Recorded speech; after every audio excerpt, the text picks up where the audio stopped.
Oh, golly, I've been a Ray Bradbury fan ever since I was in college. He's just a few years older than me, and he published his first book, I think, Martian Chronicles, about the time I was taking creative writing courses in college. And I remember desperately trying to write like Ray Bradbury, and while I was still in college, it was awful, but I tried. And so I've been a big fan of his ever since. And a good friend of mine a director that I'd worked with, called me one time back in the 60s and said, there's a little play. This director is of Mexican descent.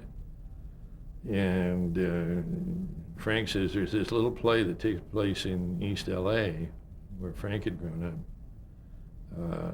That's down in some little theater down in La Cienega, and you got to come and see it. And it was the Ice Cream Suit, and I went down there and just was hopelessly in love with the play. And Frank and I, spent years trying to get Ray to give us the rights to do the movie. Ray at the time he made it into a musical at one point.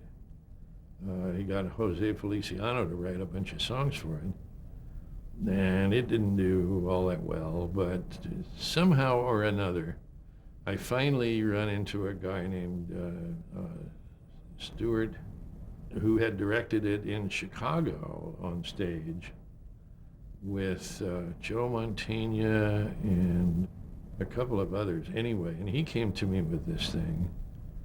And I said, God, I've wanted to make this movie forever. And he had already a script that was in fairly good shape. And I took it to Joe Roth, who at the time was head of production, and Joe gave us, still mad at him, a budget for a made-for-TV budget, which allows you to use lower union scale rates for everything you do, and thus make a movie for a lot less.